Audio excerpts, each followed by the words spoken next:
그리고 생태마을에 물건 팔 일이 있으면 거기 가서 그 이쁜 얼굴로 물건을 파는데 참 예쁘더라고. 더욱이 나를 향한 마음은 더 이뻤어. 나를 향한 마음은 더 이뻤어.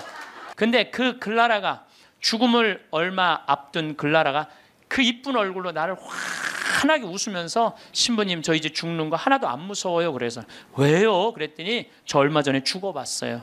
죽었는데 끝도 없는 꽃길이 펼쳐져 있더래요. 그러니까 꽃같이 산 여자는 꽃길을 가나 봐. 꽃같이 산 여자는 꽃길을 가나 봐. 저는 확실히 그걸 믿어요. 죽으면 당연히 꽃밭 갈겠지. 당연히. 난 그렇게 믿어요. 근데 여러분들, 이 세상을 진흙탕같이 산 사람은 어디 갈 것 같아요? 진흙탕 길 가게 돼 있어. 여러분들 마음 안에 가시가 너무 많아. 남편 미워하는 가시, 시어머니 미워하는 가시, 자식 미워하는 가시, 본당 신부 미워하는 가시, 본당 수녀 미워하는 가시, 레지오 단장 미워하는 가시, 그냥 온몸에 가시가 돋아 있어. 누가 하나 걸리만 해라 찔러갖고 그냥 피를 버리라 벼르고 있어. 이 사람 죽으면 어디 갈 것 같아요? 가시밭길 가게 돼 있어요. 그러니까 여러분들 죽어서 가시밭에 뒹굴르기 싫으면은 지금 내 마음 안에 있는 가시 빼내야 돼, 빼내지 말아야 돼? 황창현 신부님의 행복 특강 지금 바로 시작하겠습니다. 영상 후반부에 부모님이 돌아가셨을 때 자녀가 무조건 해야 할 3가지도 함께 들으시면 좋겠습니다. 영상이 마음에 드신다면 구독과 좋아요, 알림 설정 부탁드립니다. 시작기도 하고 시작하겠습니다. 성부와 성자와 성령의 이름으로 아멘. 사람의 아들이 영광에 쌓여 모든 천사와 함께 오면 자기의 영광스러운 옥자에 앉을 것이다. 그리고 모든 민족들이 사람의 아들 앞으로 모일 터인데 그는 목자가 양과 염소를 가르듯이 그들을 가를 것이다. 그렇게 하여 양들은 자기 오른쪽에, 염소들은 왼쪽에 세울 것이다. 그때 임금이 자기 오른쪽에 있는 이들에게 이렇게 말할 것이다. 내 아버지께 복을 받은 이들아, 와서 세상 창조 때부터 너희를 위하여 준비된 나라를 차지하여라. 너희는 내가 굶주렸을 때 먹을 것을 주었고, 내가 목말랐을 때 마실 것을 주었으며, 내가 감옥에 있을 때 찾아주었다.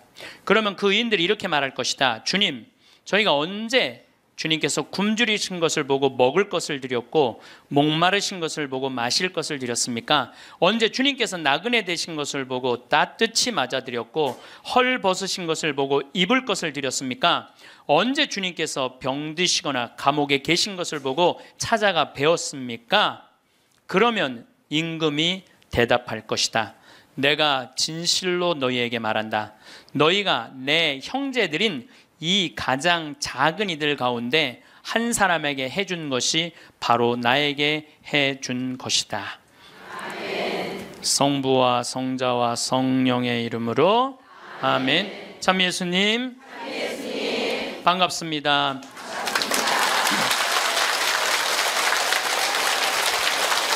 우리는 지금 위령성어를 맞이해서 죽음에 대한 이야기를 심각하게 지금 하고 있습니다.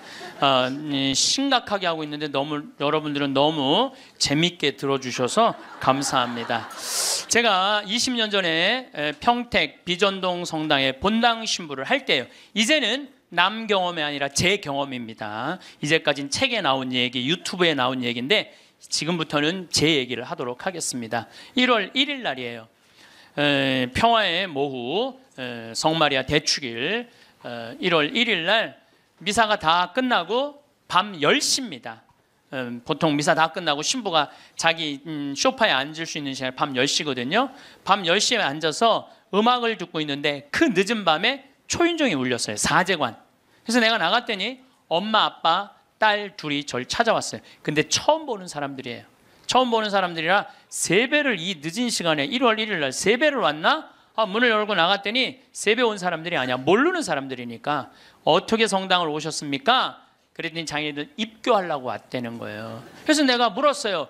왜 하필 1월 1일 밤 10시에 입교를 하려고 그러느냐. 그 많은 새털 같은 날 놔두고 왜 1월 1일 날 입교를 하려고 그러냐. 사연이 있느냐? 그랬더니 사연이 있대. 무슨 사연이 있느냐 그랬더니 자기 아버지가 살아생전에 그랬대요. 하느님을 믿느니 내 주먹을 믿어라. 천당, 지옥 이런 건 없다. 니네들 신부 목사들이 니네들 돈 울겨 먹으려고 겁주는 거다. 죽으면 끝나는 거지 무슨 천국 지옥이 있느냐. 성당에 나가면 다리 몽둥이 부러뜨릴 거다. 아주 철저한 무신론자 할아버지였대요. 근데 이 할아버지가 12월 20일 날 죽은 거야. 죽었는데 딱 죽었는데 저승사자가 까만 모자를 쓰고 까만 옷을 입은 저승사자 둘이 자기를 데리러 왔더래요. 자기는 아무것도 없는 줄 알았더니 까만 옷을 입은 사람이 자기를 끝도 없는 어둠으로 끌고 가더래요. 이게 죽었다가 살아 돌아온 사람들의 또 한 10% 정도는 어둠을 경험한다는 거예요. 그 어둠은 상상할 수 없을 정도로 공포스럽대요. 왜? 여러분들 끝도 없는 깜깜한 어둠으로 끌려가면 여러분 어떨 것 같아요? 무섭죠? 한번 상상을 해보세요. 끝도 없는 어둠. 누군 빛으로 간다는데 끝도 없는 어둠으로 가면 어떻게? 그러니까 만약에 여러분들이 죽었는데 까만 걸 보면 끝난 거야. 여러분들 죽었는데 딱 까맸다. 그러면 아 이건 지옥이다. 이렇게 생각하면 돼요. 뭘 봐야 돼? 하얀 걸 봐야 돼요. 기도해야 돼. 하얀 빛 나는 세상의 빛이라는 하얀 걸 봐야 돼. 어쨌거나 이 할아버지는 끌려가면서 끝도 없는 어둠으로 끌려가면서 이 저승사자들한테 매달렸대요. 나는 살아 돌아가야 된다. 왜 살아 돌아가야 되느냐? 그랬더니 나는 내 자식이 지금 셋이 있는데 그 자식들한테 신앙생활을 못하게 했는데 저승이 없다고 그랬는데 이렇게 저승이 버젓이 있으니 어떻게 하면 좋으냐고. 그래갖고 이 아버지를 땅에다가 3일째 하관 땅에다 묻는데 관을 두들기더래요. 실질적으로 이건 제 경험을 얘기하는 거예요. 관을 두들기를 해. 그럼 뚜껑을 열어보니까 죽은 아버지가 살아 돌아온 거야. 그야말로 죽은 아버지가 살아 돌아온 거야. 그야말로 죽은 아버지가 살아 돌아온 거예요. 여러분들 아까 내가 첫 시간에 계속 그랬죠.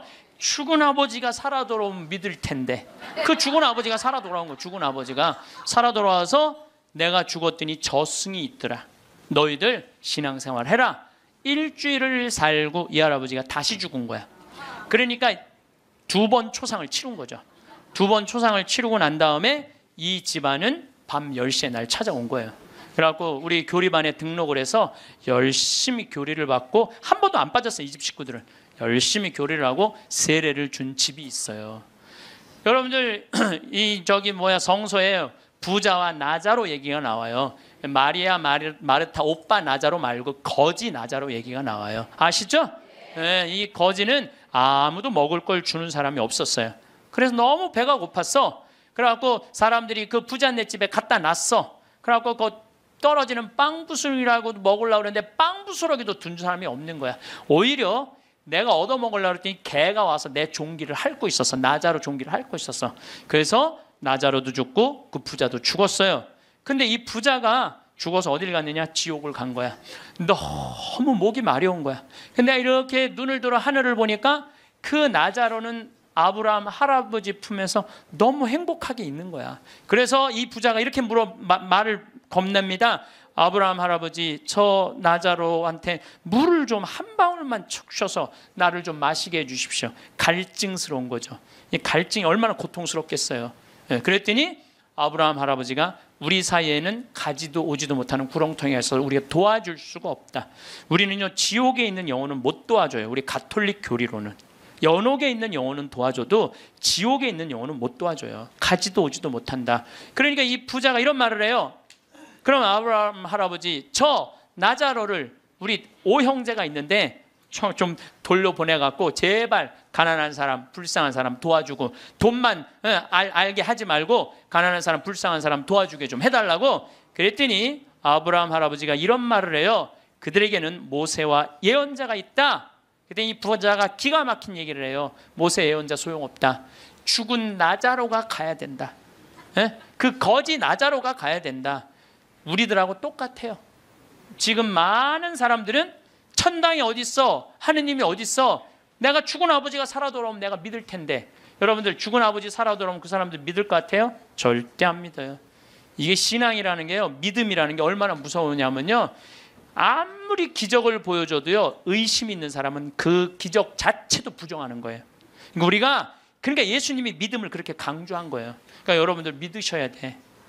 또 내가 신학생 때 그냥 잊지도 못하는 사건이에요. 우리 2층 집 그 집도 다 세례받은 집인데 원래는 그 집은 절을 다녔어요. 절을 다녔는데 그분이 당뇨로 15년 동안 앓아 누웠어요.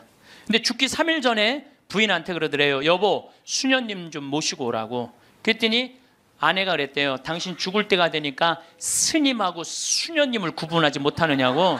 당신은 절에 다니기 때문에 스님을 모시고 와야 된다고. 아니라고. 스님, 수녀님을 모시고. 아래층, 그분이 정확하게 얘기하더래. 아래층 신학생 있는 그 성당에 수녀님을 모시고 오라고. 당신 도대체 왜 그러느냐고. 내가 조금 전에 환시를 봤는데 우리 집에 비행기가 한 대 와서 나보러 타라고 그래서 이게 하늘로 당신을 데리고 가는 비행기라고. 타보니까 신부님, 수녀님이 꽉 차 있더래. 그래서 수녀님이 딱 한 자리, 이게 당신 자리라고. 그런데 내가 깨어난 거야, 이 사람이. 근데 내가 어떻게 천주교로 귀의를 하지 않느냐고. 그래갖고 수녀님이 와갖고 교리하고, 이 집은 다 세례를 받았어요. 요즘은 또 나 그런 얘기 참 많이 들어요. 죽을 때 요새는 하느님이 좀 시대가 변해서 데려갈 때 비행기로 데려간대. 비행기로. 그런 얘기 정말 많이 들어요. 비행기로 데려간대. 요새 비행기 타고 가는 사람들 많은가 봐. 하여튼 우리가 죽으면은 영원히 여행을 떠나는 건 확실해요. 제가 7년 전에 우리 생태마을에 암 환자가 많이 살고 있어서, 지금은 이제 암 환자들하고 안 살아요. 암 환자가 많이 살고 있는데 그중에 글라라라고 있어요. 정말로 예쁘게 생겼어요. 얼굴도 예쁘고 마음도 예쁘고. 우리 생태마을에 그 암이 걸려서 왔는데도 우리 생태마을에 물건 팔 일이 있으면 거기 가서 그 이쁜 얼굴로 물건을 파는데 참 예쁘더라고. 더욱이 나를 향한 마음은 더 이뻤어. 나를 향한 마음은 더 이뻤어. 근데 이 글라라가 폐암이 걸린 거야. 폐암이 걸려서 뼈까지 전이 된 상태에서 우리 집에 왔어요.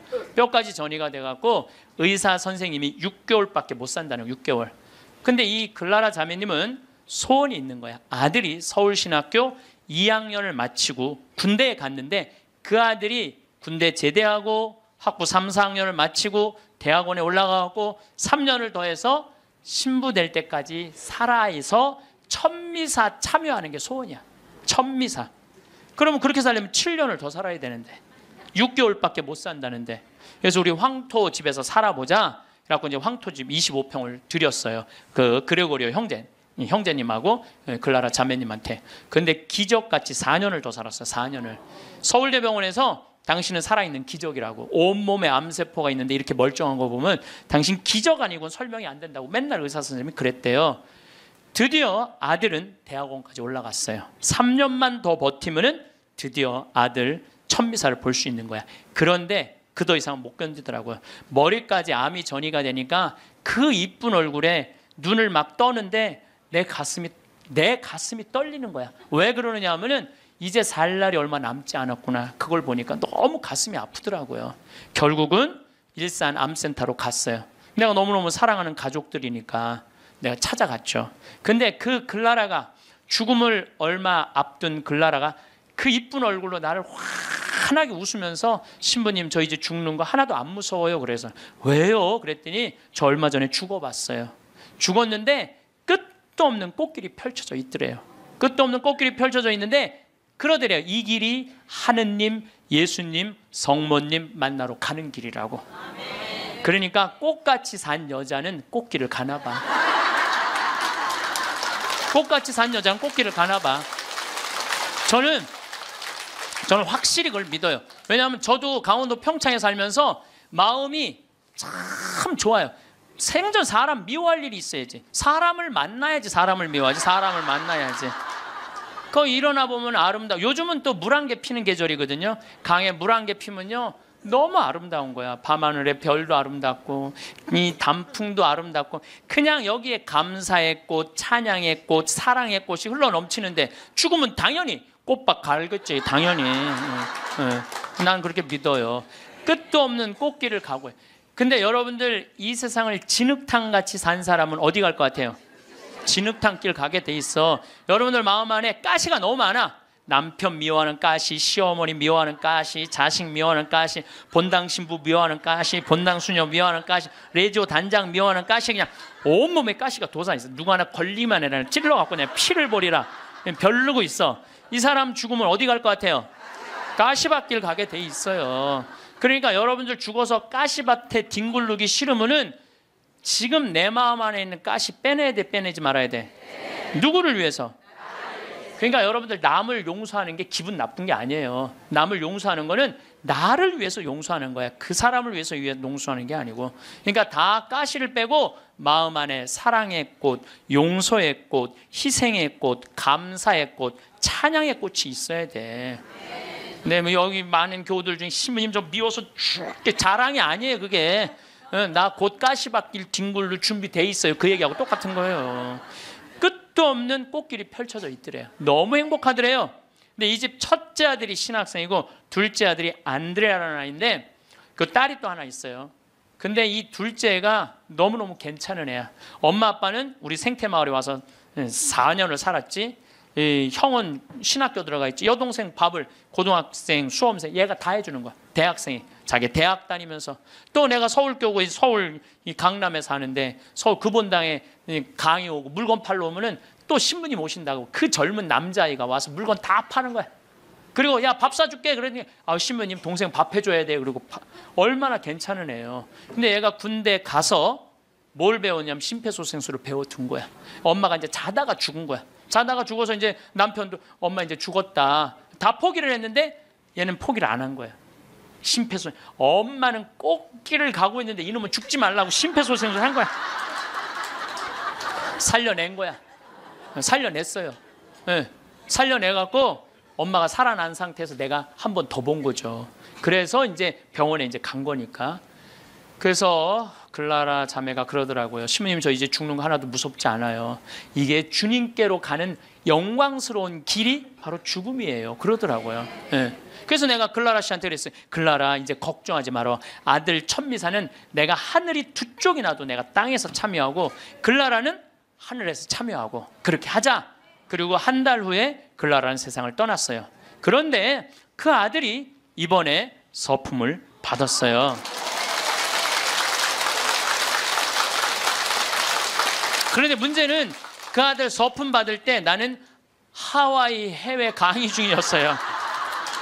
내가 하늘이 두 쪽이나도 참여하겠다고 그러는데 금요일 날 이제 서품식이 있는데 금요일 날 내가 고민을 했어요. 다음은 사이판 강의인데 어떻게 할까?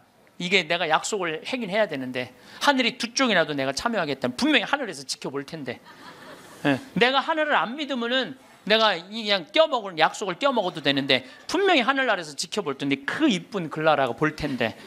그래서 내가 사이판 강의 옆에 한 2-3시간 가면 그걸 포기를 하고 다시 새벽에 한국에 들어왔어요. 새벽에 한국에 들어와서 평창에 들어갔다가 다시 새벽에 주일날 가서 천미사를 참여를 했어요. 천미사를 참여를 했는데 어쩜 그렇게 아들도 잘나놨는지, 엄마가 이쁘니까 아들도 그렇게 잘났더라고요. 미사를 봉헌하는데 너무 잘하는 거야. 정말 첫 미사, 엄마를 위해서 난 봉헌하는 것 같더라고, 느낌이. 그래서 뭐 나는 수원교구 신부니까 뭐 우리 서울교구 교우들 있고 신부님들 와 있는데 뭐 나는 뭐 잘 알지도 못하니까 하늘에다 대고 얘기했어요. 글라라, 아들 정말로 잘나서 하느님한테 정말 잘 봉헌했다. 어쩜 저렇게 미사를 잘 봉헌하고 말도 나보다 어쩜 더 잘해. 내가 계속 글라라고 얘기했어요. 나 이제 천미사 참여했다. 나 약속 지켰다. 그리고 다음날 내가 사이판으로 다시 갔어요. 근데 그 안드레아라는 동생이 미국 유학 중인데 형 서품식이니까 들어왔어. 내 사이판 갔다가 다시 만났어요. 내가 안드레한테 물어봤어요. 내가 너 요즘 네 강의를 한다. 네가 엄마 살려낸 강의 하는데 너 엄마 정말 살려낸 거 맞냐? 이렇게 자기가 정말 살려낸 거 맞다는 거예요. 우리가 죽는 걸로 끝나는 게 아니에요. 하늘나라로 꽃길로 여행을 떠나는 거예요. 여러분들 이제 죽는 거 싫어요? 좋아요? 이제 진짜 좋아요? 좋아해야 돼. 우리 그리스도인이 죽는 걸 싫어하면 안 돼. 그래도 죽는 게 싫어. 그래도 살아있는 게 나아. 왜 여러분들 죽는 게 싫은 줄 아세요? 생이별 때문에 그래요. 첫 번째 죽는 게 싫은 건 두려움. 죽음 이후에 어떤 세상이 펼쳐질지 희미하게 아니까. 사도 바오로 말대로 희미하게 아니까. 그리고 내가 천당을 갈지 연옥을 갈지 진옥을 갈지 나는 모르잖아.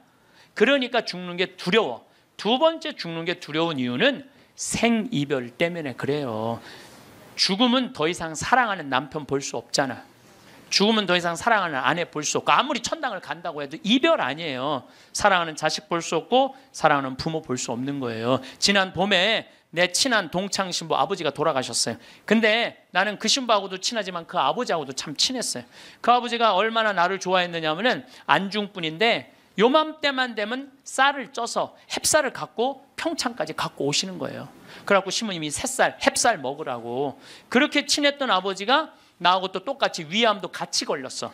그 같은 시기에. 근데 그분은 3기, 나는 1기. 그래서 나는 뭐 아무 문제가 없었는데 3기인데 안 되겠더라고요. 그래서 이제 84살에 돌아가신 거, 이번 봄에. 근데 이렇게 이제 관에 누워 계신 걸 보니까 우리 아버지도 84살이거든요. 아버지도 84살이니까 우리 아버지도 이제 세상을 떠날 날이 얼마 남지 않았구나, 이런 생각이 드는 거예요. 나도 아버지하고 이별할 날이 얼마 남지 않았다는 생각을 하니까 갑자기 슬프더라고. 이별을 해야 된다는 생각에. 내가 아버지를 정말 좋아하거든요. 참 잘생겼어요, 우리 아버지. 잘생겼거든요, 아버지가. 참 잘생겼어요. 그리고 아주 선비 같고 보면 아주 기분이 좋아요. 근데 이 좋은 아버지하고 이별해야 된다니까 슬프더라고. 그래서 내가 그때부터 나하고 약속한 게 있어. 한 달에 한 번 아버지하고 반드시 밥을 먹으리라. 그래서 아무리 바빠도 수원 근처에 강의 가면은 전화를 해갖고 아버지하고 밥을 먹어요. 그래서 내가 아버지 보면서 이제 그 얘기는 안 하죠. 아버지 죽을 날이 얼마 남지 않아서 밥 먹는다, 그 얘기는 내가 안 해요. 아버지 죽을 날이 얼마 남지 않아서 밥 먹는다, 그런 얘기는 안 해도 이렇게 보면서 내가 이 아버지랑 자주 밥 먹어야지. 앞으로 봄은 얼마나 보나. 1년에 그래봤자 12번밖에 더 먹어요. 여러분 그렇지 않아요? 늙으신 부모님들. 내가 기껏 봐야 얼마나 보겠어. 20년밖에 더 보겠어, 아버지. 그러다 아버지가 100살에 돌아가셨어. 그러면 난 슬프지 않을 거라는 거예요. 그때는 떠나보낼 수 있어요. 살 만큼 살면 떠나보낼 수 있어요. 이번에 그 성심원이라는 보육시설이 있어요, 우리 수지에. 근데 거기에 상설자 수녀님이 김마리아 막달레나라는 수녀님인데 99살에 돌아가셨어요. 99살에. 며칠 전에 우리가 장례미사 갔는데 수녀님이 평생 1400명의 아이들을 길러낸 거야. 그 수녀님이 1400명을 길러내고 신부를 그 보육시설에서 5명을 만들어냈어. 신부를. 그 수녀님이 최대의 업적인 것 같아, 내가 보기에는. 그리고 그 수녀님은 나이를 먹으면 먹을수록 이쁜 얼굴이었어요. 참 예뻤어요. 그 수녀님 아는 분들은 제가 무슨 말을 하는 줄 알아. 근데 99살에 우리가 돌아가시기 전에 백수미사도 해드렸거든. 백수미사도 해드리고. 근데 이제 이렇게 수녀님 누워 계신 걸 보면서 참 멋있게 살다 가니까 하나도 안 슬픈 거예요. 하느님한테 갔구나, 이런 생각을 하니까. 사람은 그렇게 가야 돼요.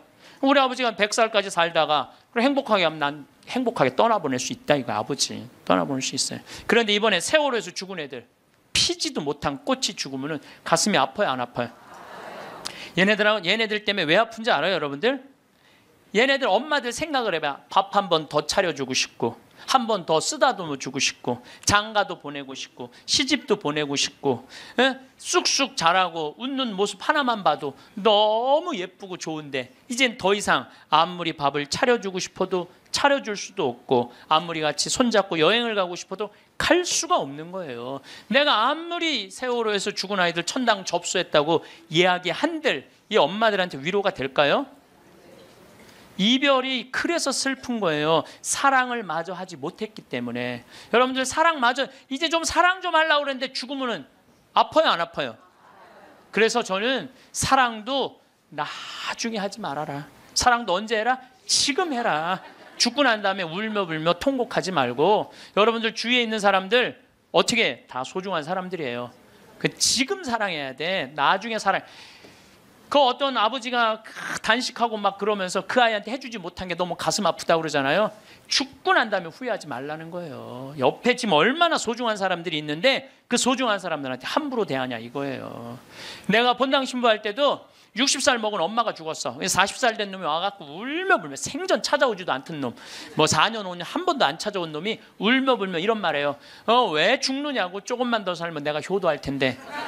그 자식은요, 엄마 80에 죽어도 그때 와서 뭐라 그래? 왜 벌써 죽느냐? 좀만 살아도 내가 효도할 텐데.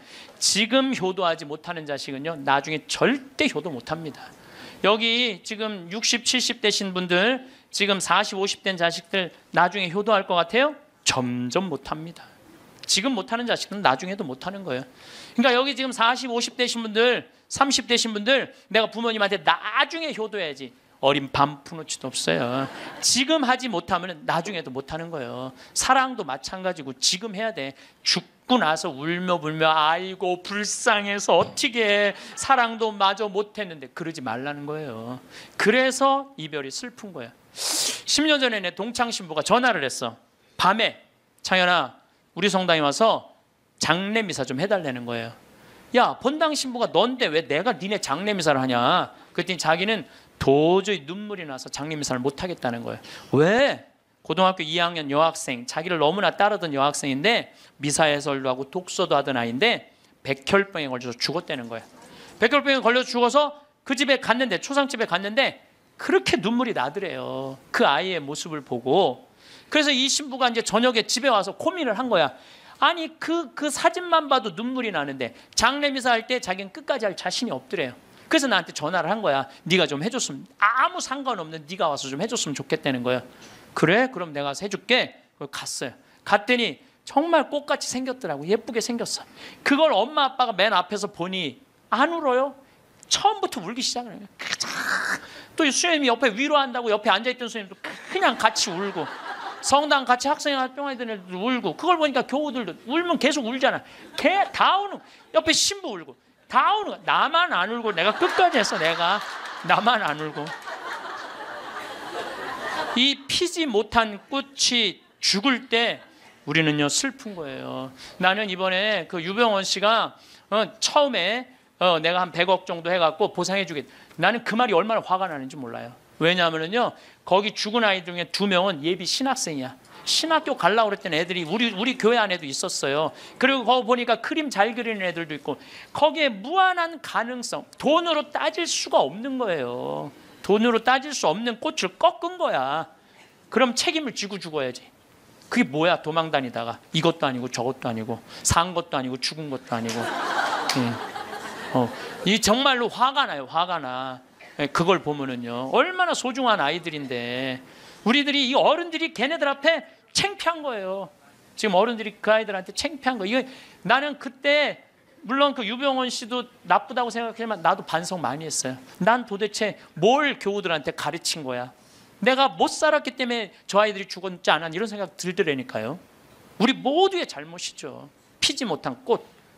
그리고 또 장례 미사 할 때 언제 이 아프냐 하면은 30살, 40살 된 엄마가 폐암, 위암, 유방암 걸려갖고 3살, 5살, 8살짜리 낳아놓고 애들이 소복 입고 앉아있는 거 쳐다보고 있으면요 가슴이 아파요. 이 엄마는 뭘 못한 거야? 도리를 못한 거야. 부모로서의 도리를 해야 되는데 부모로서 도리를 못한 거야. 예, 부모로서 애들은 적어도 시집장가 보내고 죽어야 될 거 아니야. 근데 그냥 중간에 그냥 그렇게 병으로 죽으면 걔네들은 어떻게 하라고.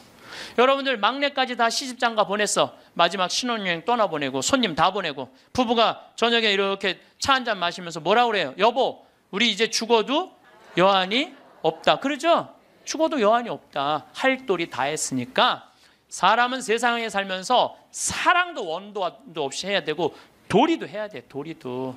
또 60살 먹은 아줌마가 시집을 왔더니 남편이 노름하고 빚을 잔뜩 져놨어.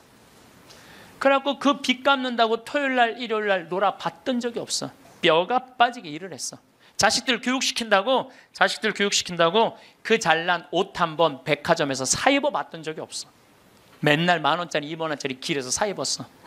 친구들 뭐 무슨 유럽 여행 가느니 동남아 여행 가느니 그래도 니네들이나 갔다 오라 그러고 그 돈 가지고 빚 다 갚았어.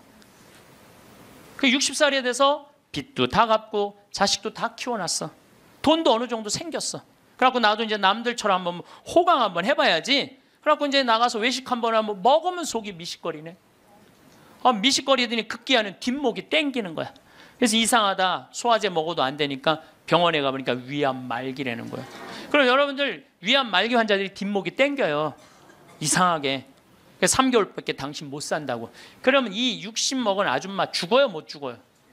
한번 호강 한번 해보려고 그랬더니 이제 한번 나도 남들처럼 여행도 다니고 맛있는 것도 사 먹으려고 그랬더니 나보러 죽으랜다고. 난 억울해서 못 죽는다고 그래. 사람은요 이 세상에 태어나고 뭐를 해야 되냐면 호강을 해야 돼요.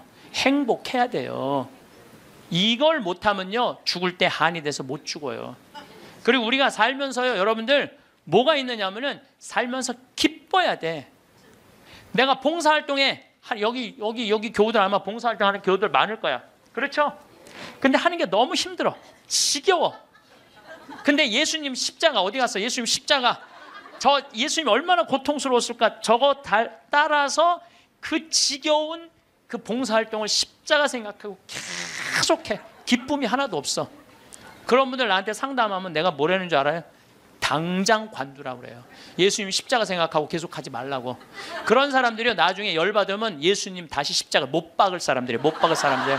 예, 그런 사람들이 못 박아요. 되게 기쁨이 없는 사람들이 나중에 그 공동체를 다 깨요. 뭐든지 기뻐서 해야 돼. 뭐든지 즐거워서 해야 돼. 내가 기쁘지 않고 즐겁지 않으면요 나중에 죽을 때 한이 되는 거예요. 저는 이번에 아프리카 여름에 7, 8월 달에 아프리카하고 남미를 갔어요. 그 말로는 봉사 선교로 갔는데 내가 비행기를 105시간을 탔어. 105시간. 그러니까 5일 동안 비행기를 탄 거 5일 동안 하늘에 떠 있었어. 그것도 비즈니스도 아니고 이코노미로만.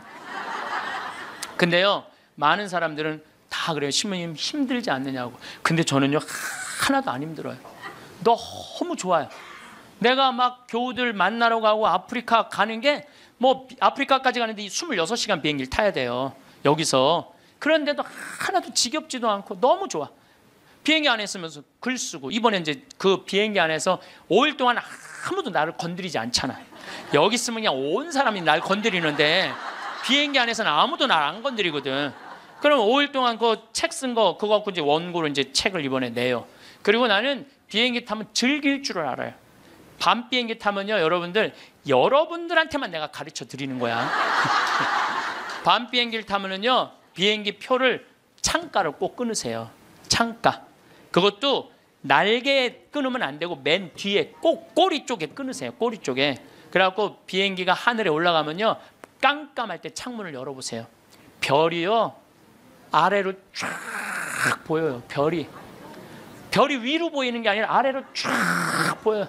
별똥별이 아래에서 쫙쫙 떨어질 때요 별똥별이 하룻밤에 2만 개가 떨어지니까 창문 열면 여러분들은 아무 때나 볼 수 있어요. 얼마나 환상적인지 몰라요. 근데 잘 모르고 날개에다 끊으면 그 유도등 때문에 아무것도 안 보여요. 그래서 내가 맨 끝에 끊으라는 거예요. 비즈니스 끊으면 더 좋지. 비즈니스는 날개 앞이니까 잘 보이죠. 근데 거기 너무 비싸니까 날개 끝에 끊어갖고 가면은요 시간 가는 줄 몰라요. 글 읽고 책 쓰고 졸리면 자고 좋아서 하는 일이니까 힘들지가 않은 거예요. 그러니까 우리 인간은 살면서요 즐거워야 돼. 근데 호강을 못하고 죽는 사람들이 괴로운 거야. 그래서 저는 여러분들한테 삶을 좀 즐겨라. 청승 좀 떨지 말아라. 제발. 돈 있는 사람이든 없는 사람이나 다 똑같아. 돈 있는 사람, 돈 없는 사람이나. 그래서 제가 지난 2월 달에 우리 성지순례를 다녀왔어요. 80명의 교우들하고 이스라엘을 10일 동안 걸었어요. 그러니까 무슨 로마 갔다 오고 프랑스 갔다 오고 이게 아니라 나자렛에서부터 갈릴레아까지 걸었어요. 65km를. 근데 이스라엘은 딱 반으로 나누면 돼. 반 딱 나눠갖고 남북 우리나라 38선 가로듯이 반 나눠갖고 아래는 이 예루살렘, 예리고, 베다니아, 그 다음에 가자지구 요즘 전쟁하는 데 있죠? 거긴 사막이에요. 볼 거 아무것도 없어요. 화면을 보면 여러분들 맨날 거기만 보는 거야. 이스라엘을 잘 모르는 거지. 근데 나자렛에서부터 갈릴레아까지는 지중해성 기후예요. 그래서 11월 달에 우기가 시작이 돼. 지금부터. 그럼 2월 달이 되면은요 그 이스라엘 갈릴레아 들판 전체가 꽃으로 덮쳐요. 꽃으로. 그러니까 이스라엘을 성지순례 가면은 2월, 3월, 4월에 가야 돼. 막 아무것도 모르는 사람이 6, 7월에 여름에 가는 거야. 가면 아무것도 볼 게 없어요. 근데 2월 달에 가면은요 들판에 빨간 아네모네꽃, 우리나라 양귀비꽃 같은 게 있잖아요. 끝도 없이 펴 있어요. 쫙 80명의 교우들이 그 이 아네모네꽃 사이로 걸어가는데 한 폭의 그림이야.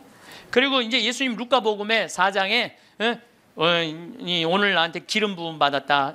가난한 이들한테 해방, 묶인 이들한테 자유를, 눈먼 이들에게 빛을. 이게 나한테 이루어졌다. 그러니까 나자렛 동네 사람들이 저거 목수아들 아니야? 목수아들인데 무슨 자기가 왕이 된대. 멱살을 끌고 예수님을 끌고 가요. 어디로 끌고 가냐면 점프 마운틴이라고 시험산으로 끌고 올라가. 거기서부터 걷기 시작을 하는 거예요. 왜냐하면 성서에 그렇게 나와 있거든요. 밀어 떨어뜨리려. 거기 보면 돌바위야. 밀어 떨어뜨리면 예수님은 뼈도 못 추려. 그 이스라엘 평화 밑으로 극 절벽이야. 거기서 그들을 뿌리치고 예수님은 복음을 선포하러 제자들과 함께 갈릴레아로 떠나셨다. 거기서 그걸 읽고 우리도 떠나는 거예요. 80명이. 이 예루살렘 대학에서 이번에 2000년 전에 예수님이 2000년 전에 어느 길로 갔을 거를 그대로 고증을 다 해놨어요. 그래서 지저스 크라이스트 트레일이라고 그래. 그리스도의 발자취라고 그래. 그걸 그대로 80명이 따라간 거야.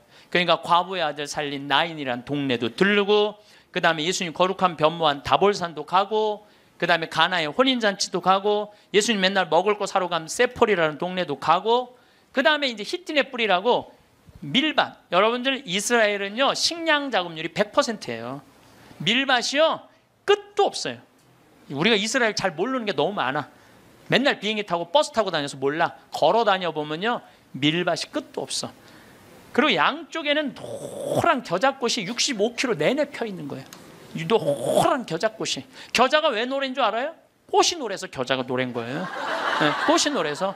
네, 그걸 열어보면은 노래요 실질적으로.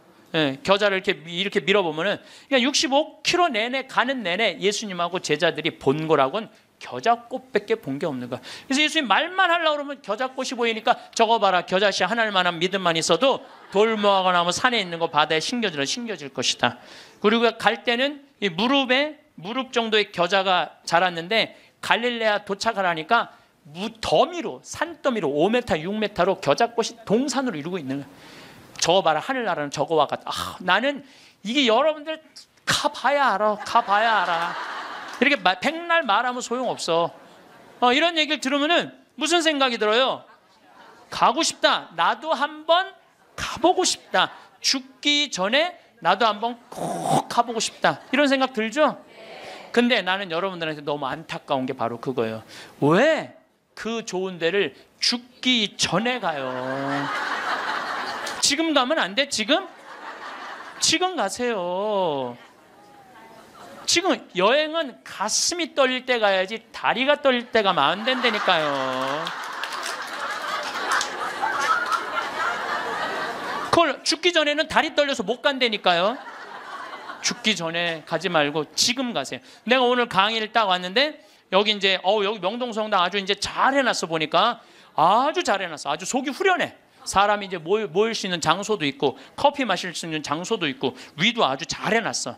근데 저 지하 1층 강당에 갔는데 저기 우리 경비하는 아저씨 한 분이 딱 나를 와서 손을 딱 잡는 거예요. 신부님 너무 감사하다는 거예요. 그래서 제가 뭐가 감사합니까? 신부님 말씀대로 내가 가슴이 떨릴 때 저기 콤포스텔라 스페인 그거를 40일 동안 걸었다는 거예요. 40일 동안 신부님 말대로 집 잡혀서 갔다 왔다는 거예요. 집 잡혀서. 그런데 자기가 은혜를 너무 많이 받았다는 거. 내가 이게 이스라엘 성지를 이렇게 가면서 그 학생 하나가, 그 아이 잊지 못하는 아이가 있어요. 학생 하나가 딱 이 나를 만났는데 얘가 나를 어떻게 쳐다보느냐면 흰 눈동자 95%, 까만 눈동자 5% 뜨고 쳐다보더라고요. 왜냐하면은 너 때문에 내가 끌려왔다 이거야. 네가 성지순례 쑥쑥거려서 엄마 아빠가 가면서 얘를 강제로 끌고 온 거야. 그러니까 나를 흰 눈동자 95%, 까만 눈동자 5% 쳐다보는 거죠. 근데 얘가 성지순례를 하는 첫날부터 눈이 아주 도끼가 있더니 이틀째, 3일째 예수님이 걸어간 길을 걸으면서 예수님을 만나더라고요. 일주일째는 눈빛이 완전히 모세의 눈빛이 됐어. 관상의 눈빛이. 근데 얘가 성지순례하고 한 달 후에 나한테 편지를 했어요. 신부님, 저 가슴이 뜨거워서 어떻게 주체할 수가 없어요. 하느님이 내 안에 살아 움직여서 자기가 어떻게 할 수가 없다는 거예요. 근데 며칠 전에 내가 서천이라는 곳에 강의를 갔는데 그쪽 분이에요. 엄마 아빠가 왔어. 신부님, 걔가 워낙 똑똑한 애거든요. 공부를 잘했던 애야. 근데 화학과를 갔는데 자기는 길을 못 찾아갖고 공부하는 게 싫다는 거야. 근데 얘가 지금 학교를 관두고 의대 공부를 한다는 거예요.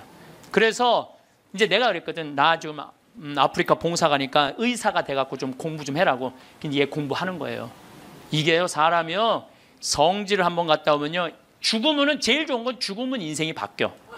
죽어봐야 철이 드는데 죽는 건 좀 어려우니까 어떻게? 성지를 갔다 오는 게 좋아. 그러니까 여러분들 죽기 전에 가지 말고 언제가? 지금 가세요. 무슨 돈으로? 집 잡혀서 가라. 집 잡혀서.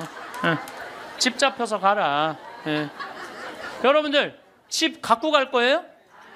집 두고 갈 거예요. 두고 갈 집을 그렇게 벌벌벌 떨면서 이러지도 못하고 저러지도 못하는 분들 보면 너무 가슴이 아파요. 여러분들 이건희 회장님이요, 재산이 12조 5,900억이래. 12조 5,900억. 나는 12조도 필요 없어. 12조 뭐하러 필요해? 5천억도 난 필요 없어요. 그 끄트머리 900억만 있어도 좋겠어. 나 끄트머리 900억만 있어도 좋겠어. 그런데 그 900억도 필요 없어요. 쓰러져 누우면요, 아무 의미가 없는 거예요. 돈이 아무리 많으면 뭐예요. 벤자민 플랭클린이라고 미국 독립선언서 쓴 사람이 이런 말을 해요. 재산을 잃으면 조금 잃은 거고, 명예를 잃으면 반을 잃은 거고, 건강을 잃으면 다 잃은 거다. 아파갖고 누우면요, 아무리 돈이 많아도 소용없는 거예요. 물론 나는 이건희 회장님이 빨리 완쾌되길 바라요. 왜냐하면 누가 뭐라 그래도 한국의 제1의 기업을 세계에 내놓은 사람이에요. 그러니까 난 회복되길 바라요, 빨리. 그리고 회복돼서 제발 하늘나라 올라와.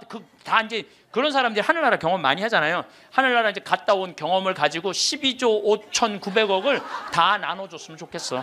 다 나눠줬으면, 살아 돌아와서.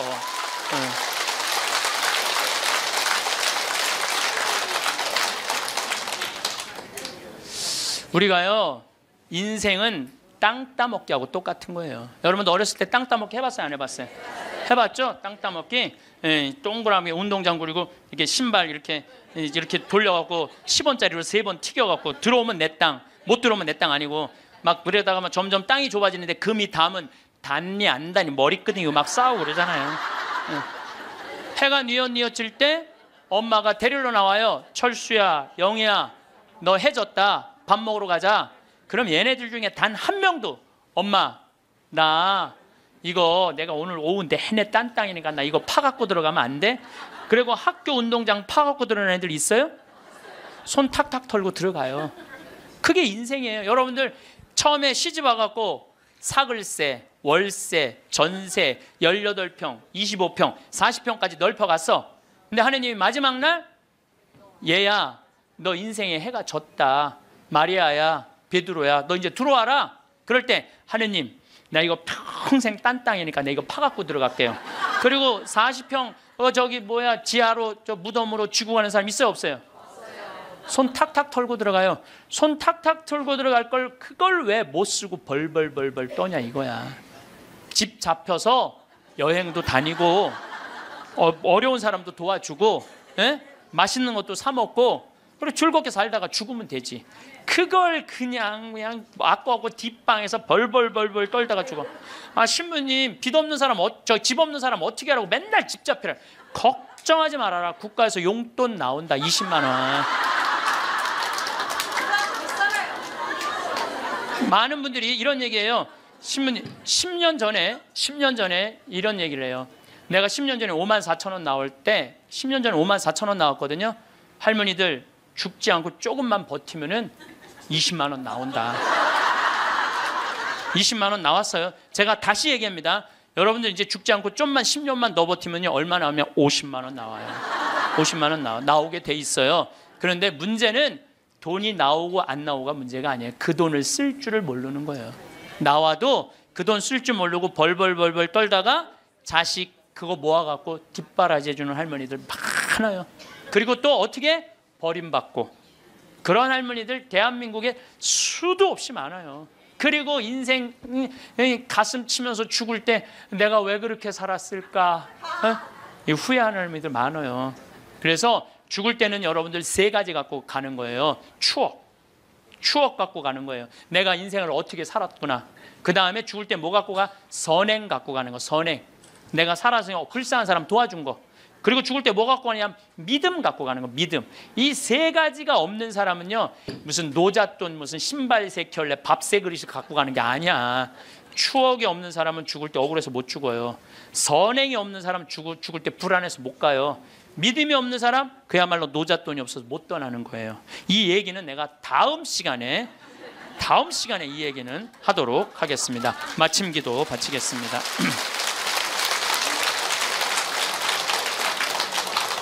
이 구상시인이 우리 맨날 노벨상 받니 안 받니 그랬는데 참 이 시를 죽음에 대한 시인데 너무 재밌게 썼어요. 그래서 여러분들 기도하면서 한번 들어보시면 좋겠어요. 성부와 성자와 성령의 이름으로 아멘. 흰 혼이불에 덮여 엠브론스에 실려간다. 밤하늘이 거꾸로 발밑에 들이우며 죽음의 아슬한 수렁을 짓는다. 이채로 굳어 뻗어진 내 송장과 사그라져 앙상한 내 해골이 떠오른다. 돌이켜보아야 차고투성이 한평생 영원한 동산에다 꽃 피울 사랑커녕 땀과 눈물의 새싹도 못 지녔다. 이제 허둥대자 부질없는 노릇이지. 아버지, 저의 영혼을 당신 손에 맡기나이다. 신용만 했지 옳게 섬기지 못한 그분의 최후 말씀을 부지중 외우면서 나는 모든 상념에서 벗어난다. 또 숨이 차온다. 하느님 아버지, 저희들이 당신 아들이 죽음을 통해서 열어놓은 하늘나라를 가기 위하여 이 자리에 모였습니다. 당신은 사랑이 많으시기에 당신 아들을 이 세상에 내어 놓으실 정도로 우리를 사랑하셨기에 우리들은 당신의 자비를 믿나이다. 우리가 인간으로 살아가면서 나약한 점, 부족한 점, 그래서 쓰러질 때도 참 많습니다. 하지만 저희들은 당신의 자비를 믿습니다. 부족한 우리 하늘나라 희망하고 있습니다. 여기 모인 모든 이들이 마지막 날 하늘나라에서 기쁘게 이 세상 이야기, 오늘 즐거웠던 시간 이야기할 수 있는 그런 하늘나라의 선물 허락하소서. 영광이 성부와 성자와 성령께 성부와 성자와 성령의 이름으로 감사합니다. 황창현 신부님의 행복특강 어떠셨나요? 죽음 껴안기라는 주제가 우리 마음에 참 깊은 울림을 주는 것 같습니다. 부모님이 돌아가시면 되게 막막하실 겁니다. 오늘은 부모님이 돌아가셨을 때 자녀가 무조건 해야 할 3가지에 대해 말씀드리겠습니다. 상속이 펼쳐졌을 때, 말 그대로 부모님 중에 한 분이 돌아가셨을 때, 아니면 일가 친척이 돌아가셨을 때, 배우자가 돌아가셨을 때, 장례를 치르고 나서 한번 꼭 보시면 큰 도움이 되지 않을까 싶습니다. 상속이 발생하게 되면 고인에 대한 슬픔에 잠겨 상속 관련 절차는 꼼꼼하게 신경 쓰지 못하는 경우가 있습니다. 또는 상속인들 간의 분쟁으로 신고나 납부기한을 놓쳐 가산세까지 납부하는 사례도 종종 발생합니다. 슬픈 헤어짐 속에서도 이것만큼은 꼭 챙기셔야 하는 것들에 대해서 말씀드리겠습니다. 부모님이 돌아가시면 제일 먼저 챙겨야 할 3가지. 부모님이 돌아가시면 제일 먼저 챙겨야 할 첫 번째는 사망진단서 챙기기입니다. 사망진단서는 사망계 시일을 확인할 수 있는 서류로 상속인들이 상속 재산을 가져올 수 있는 근거가 됩니다. 피상속인과 상속인 간의 관계를 확정지어 피상속인의 사망을 원인으로 상속 권한이 있음을 입증할 수 있는 중요한 서류입니다. 부모님이 돌아가시면 제일 먼저 챙겨야 할 2번째는 장례식장 비용 영수증입니다. 장례식장 비용은 관련 증빙 자료가 없다면 500만 원까지, 있는 경우 1000만 원까지 경비로 인정됩니다. 봉분을 하신 경우 봉분 비용도 500만 원까지 경비로 인정받을 수 있기 때문에 영수증을 꼭 챙기셔야 합니다. 부모님이 돌아가시면 제일 먼저 챙겨야 할 3번째는 사망신고입니다. 사망 사실을 안 날로부터 30일 이내에 시읍면 사무소나 주민센터에 방문해서 신고하셔야 합니다. 기간 내 신고하지 않는 경우 과태료가 발생하니 유의하시기 바랍니다. 돌아가신 부모님 재산을 확인하는 가장 쉬운 방법을 아시나요?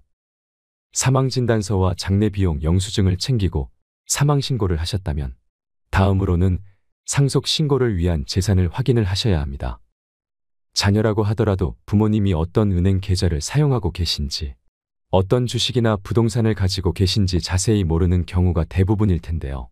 쉽고 빠른 재산조회를 위해 두 가지 사이트를 추천드립니다. 첫 번째는 정부24의 안심상속 원스톱 서비스입니다. 정부24 홈페이지에 들어가셔서 안심상속 원스톱 서비스를 이용하면 쉽고 빠르게 피상속인의 금융거래, 토지, 건축물, 세금, 연금, 자동차 등 모든 재산을 한 번에 통합 조회할 수 있습니다. 두 번째는 금융감독원의 상속인 조회 서비스입니다. 여기에서는 상세 내역을 프린트해서 볼 수 있는 문서 형태로 확인이 가능합니다. 은행, 보험 내역을 세부적으로 확인 후 예금 및 보험금을 수령할 수 있습니다. 돌아가신 부모님이 쓰시던 핸드폰은 어떻게 해야 할까요? 보통은 부모님이 쓰시던 휴대폰을 해지하시지만 1년 정도는 낮은 요금제로 유지하시는 걸 권해드립니다. 세 가지 이유에서인데요. 첫 번째는 사진을 보며 추억을 되새길 수 있다는 점도 있고, 두 번째로 채권 채무 관계를 확인하는 데도 필요합니다. 받을 돈은 상속재산에 포함하고 갚아야 할 돈은 채무 공제로 제외해야 하니 상속세 신고 전에 채권 채무자와 연락하셔서 내용 및 금액을 확인하셔야 합니다. 마지막으로는 부고 소식을 듣지 못한 사람들을 위해서입니다. 해외에 체류하는 등 개인 사정으로 연락을 받지 못한 분들에게 작고 소식을 전할 수도 있습니다. 그리고 한 가지 더 아셔야 할 게 있습니다. 자식에게 용돈을 잘못 주면 상속세 폭탄을 맞습니다. 상속세 신고 시 주의하셔야 하는 점에 대해 한 가지 말씀드립니다. 바로 사전증여재산입니다. 상속세는 상속세 및 증여세법 상위 과세표준과 세율을 적용받음에 따라 상속인은 10년 이내, 상속인 외의 자는 5년 이내에 사전증여재산을 합산하게 됩니다. 만약 상속 당시 상속재산은 10억 원이더라도 10년 이내 100억 원을 증여한 내역이 있으면 이를 합산하여 110억 원으로 신고하셔야 합니다. 따라서 10년간 피상속인의 모든 계좌 내역을 받아서 사전증여 내역을 확인하셔야 상속세 신고 시 누락되는 부분이 없이 신고할 수 있습니다. 많은 분들이 과연 국세청에서 10년치 계좌 내역을 다 볼까 궁금해하실 텐데요. 네, 10년치 내역을 다 봅니다. 사망 전 10년 내에 주거래 은행을 바꾸었다면 이를 파악하여 10년간 모든 계좌 정보를 확인하는 게 중요합니다. 10년치 계좌 내역만큼은 전수로 확인하기 때문에 반드시 꼼꼼하게 확인하셔야 가산세를 피할 수 있습니다. 본세보다 무서운 게 가산세라고 하죠. 누락된 부분에 대한 조사가 실시되어 상속세가 추징되는 경우 무신고 가산세와 납부 불성실 가산세가 발생하는 점을 유의하셔야 합니다. 실제로 잘못된 신고로 증여재산가액은 3억 원이었으나 추후 가산세까지 추징되어 납부해야 할 세금이 3억 2천만 원이 된 경우도 있었습니다. 만약 고인의 자산보다 채무가 많은 경우에는 상속포기나 한정승인 제도를 활용하셔야 합니다. 상속포기는 피상속인의 자산과 채무 일체를 포기하는 것이고, 한정승인은 채무액까지만 자산을 승계하는 것을 말합니다. 고인의 자산과 채무 내역을 최대한 빨리 파악하셔서 과도한 채무 승계로 인한 피해가 없도록 하셔야 합니다. 마지막으로 부모님이 돌아가시면 6개월 내에 꼭 해야 하는 것에 대해 말씀드리겠습니다. 첫 번째는 부동산 감정평가입니다. 보통은 시가라고 하는 유사매매 사례 가격으로 부동산 평가를 합니다. 이는 같은 단지 내에 같은 면적 또는 5% 이내 면적의 물건, 공동주택 가격의 5% 이내의 부동산이 상속 개시일 전후 6개월 내에 팔린 가격을 말합니다. 다만 부동산 시장이 급락하는 상황에서는 부동산 감정평가를 받으시는 걸 추천드립니다. 부동산 감정평가를 받아 줄어든 평가액으로 상속세를 신고한다면 상속세 부담을 줄일 수 있습니다. 다만 추후 해당 자산 매도 시에는 해당 감정가가 취득가가 되기 때문에 미래의 양도소득세는 늘어날 수 있습니다. 반드시 줄어드는 상속세와 늘어나는 미래의 양도소득세를 비교하셔서 전략적으로 선택하셔야 합니다. 두 번째로 상속세뿐만 아니라 취득세, 종합소득세 등 각종 세금을 기한 내 신고하셔야 합니다. 간혹 상속인들 간의 분쟁으로 상속재산에 대한 소유권이 명확하게 정해지지 않은 경우에도 기한은 꼭 지키셔야 합니다. 그렇다면 세금은 누가 어떻게 낼 것이냐 고민이 많으시죠? 이때는 피상속인 계좌를 공동계좌로 만들 것을 추천드립니다. 우선 세금은 기한 내 납부하신 후에 상속인들 간 조율하시는 것이 현명합니다. 만약 고인이 사업자였다면 종합소득세 신고도 6개월 내에 해야 합니다. 흔히들 다음연도 5월까지라고 알고 계시는데 사망이 발생한 경우는 예외적으로 6개월 이내에 신고해야 합니다. 최대한 빨리 진행하셔야 신고 및 납부 지연으로 인한 불이익을 피하실 수 있습니다. 우리 주변에 사랑하는 이가 떠나면 헛헛한 마음을 추스르기 힘들겠지만 또 누군가는 장례 후 절차를 진행해야 하지요. 주위의 소중한 분들께 이 영상을 공유해 주세요. 언젠가 필요한 순간에 도움이 되었으면 좋겠습니다. 오늘도 함께 해주셔서 감사드립니다. 이상으로 책틀맨이었습니다. 지혜를 쌓는 당신의 오늘이 아름답습니다. 더 좋은 영상으로 찾아뵙겠습니다.